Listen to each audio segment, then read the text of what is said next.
to the TokyoBill Weekly. Stories from Japan, told from Japan. This week, the week when Japan stops, the spirits of the dead come home, and millions of people get on the road to meet them. Before we get into this week's story, a quick note for anyone in Tokyo this August. The Hibiya Park Bon Odori is one of the largest Bon dance festivals in the city, drawing tens of thousands of people over 2 evenings. The Roppongi Hills Bon Odori, held along Keiyakizaka Street near Roppongi Station, has been running for nearly 20 years and combines dancing with food vendors and taiko drum performances. And at the end of the month, the Koenji Awa Odori draws close to 1 million spectators across 2 nights. All are free, and all welcome anyone who wants to join the dancing circle. Now, if you're wondering what any of that means, that's exactly what this week's episode is about. If you live in Tokyo and you've been here for at least one August, you'll know the feeling. Sometime around the middle of the month, something shifts. The trains are quieter. The streets around the office thin out. Restaurants that are normally difficult to get into have tables available. The city doesn't exactly stop. Tokyo never exactly stops. But it breathes differently for a few days, as if some pressure has been released. What's happening is Obon. And if you don't know what Obon is, you're missing out on one of the most important things about how Japan understands itself. Obon is a Buddhist festival of ancestral remembrance, observed across most of Japan every mid-August, this year from August 13th through 16th. It is one of the 2 occasions, alongside New Year, when Japanese people are expected to return to their hometowns. Not encouraged, expected. The homecoming rush, Kisei Rashu, is one of the most reliable phenomena in the Japanese calendar, filling the Shinkansen weeks in advance and turning the expressways into slow-moving rivers of cars heading in every direction out of the cities. In 2025, expressway companies forecast nearly 500 traffic jams of 10 kilometers or more across the 11-day Obon travel window. This year, with the public holiday Mountain Day falling on August 11th, many workers will combine it with Obon to take 6 consecutive days off. Some in manufacturing, where entire industries close simultaneously, stretching it to 9.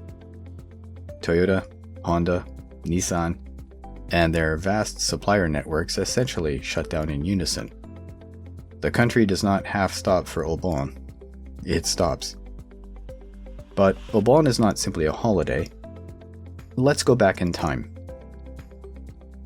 Long before Buddhism arrived in Japan, the country's indigenous Shinto tradition already observed a custom of welcoming ancestral spirits home, twice a year, in spring and in autumn.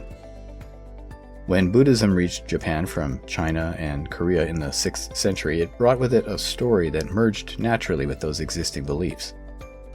The story centers on a monk named Mokuren, one of the Buddha's most devoted disciples, who used his spiritual powers to look upon his deceased mother and discovered she had fallen into the realm of hungry ghosts, suffering terribly.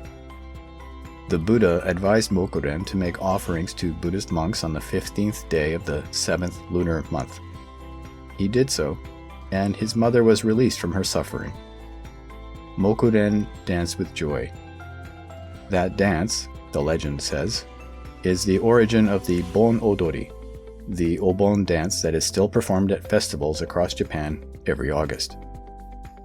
What emerged from the merging of those 2 traditions, the ancient Shinto welcome of returning spirits and the Buddhist story of a son's love releasing his mother from suffering, is a festival that is both deeply religious and intensely familial.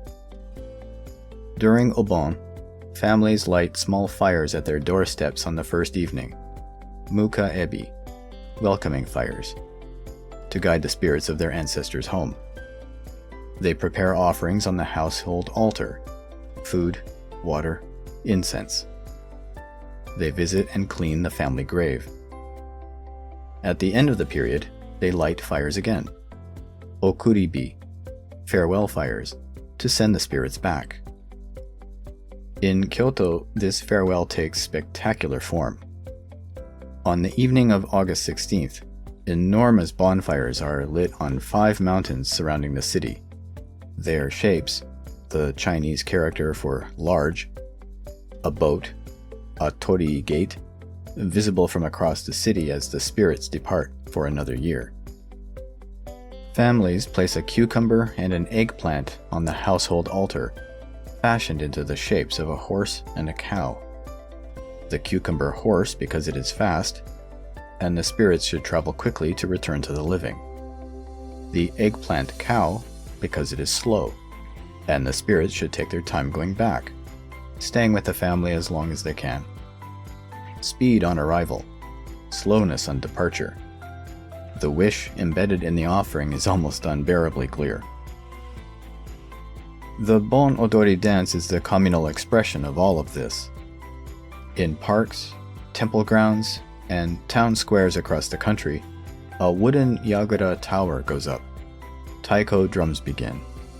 People, young and old, in yukata, the light summer kimono, circle the tower in a slow, repetitive dance that has been described as both celebration and prayer simultaneously.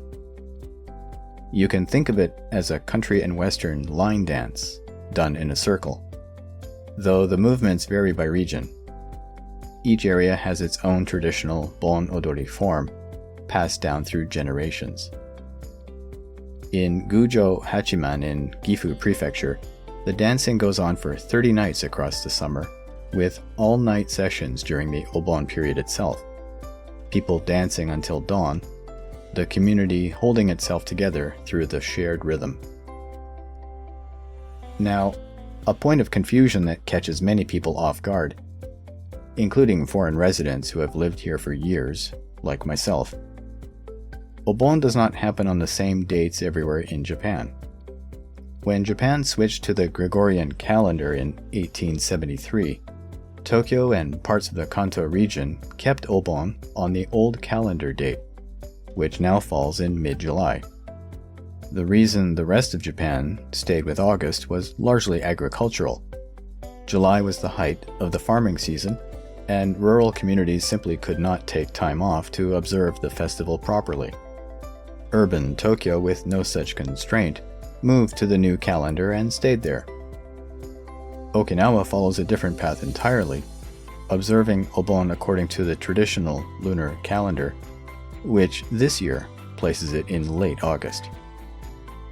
The practical result of this fragmentation is that Japan's Obon travel burden is spread, imperfectly, across several weeks rather than concentrated into one.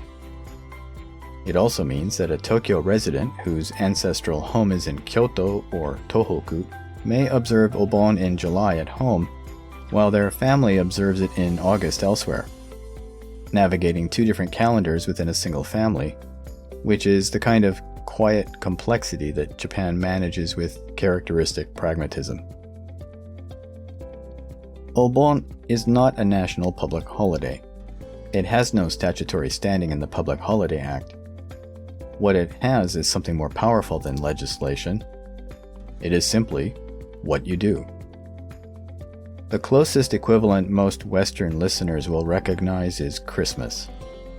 The expectation, not merely the invitation, to be with family. The travel chaos that results from millions of people trying to be in the same place at the same time. The guilt, real or implied, of not going.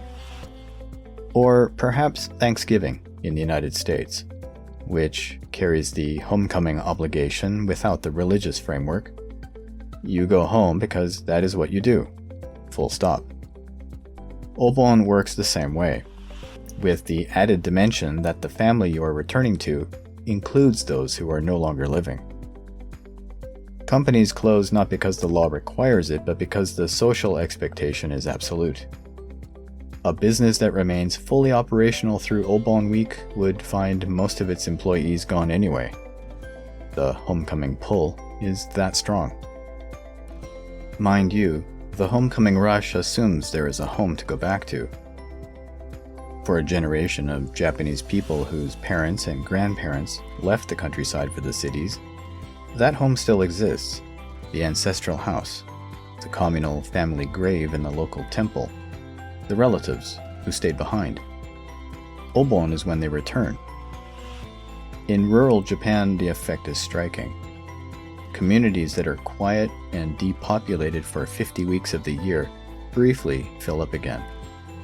Cars with Tokyo and Osaka license plates appear on roads that normally see almost no traffic. The local supermarket gets crowded. The summer festival has an audience again.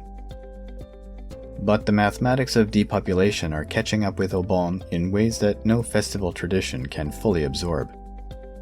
Over 80% of Japan's municipalities are experiencing population decline. In the most severely affected areas, the grandparent generation that provided the reason to return is aging and passing away. When the last family member in the hometown is gone, so is the grave to visit, the altar to tend, the reason to make the journey. The homecoming rush is still enormous. The Shinkansen records it reliably every August. But the question that sits beneath the surface of the statistics is how many more generations of that rush remain. There is one further dimension that has changed Obon's character in recent years, at least in Tokyo.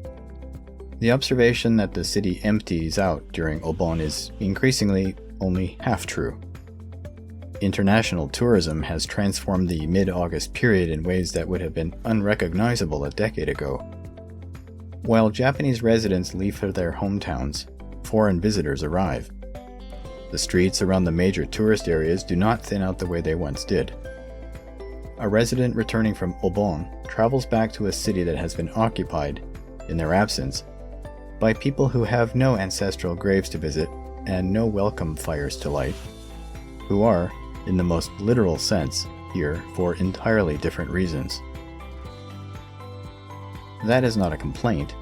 It is simply a description of how a tradition embedded in one understanding of what Japan is coexists with the 42 million annual visitors who bring an entirely different set of expectations to the same streets.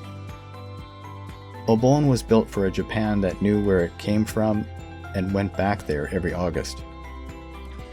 The Japan of 2026 is considerably more complicated than that. But the fires are still lit.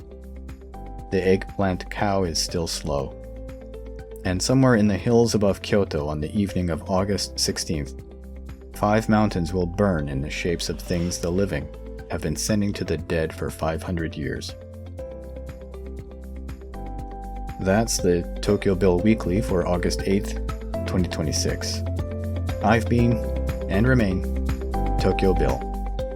Thank you for listening, and take care.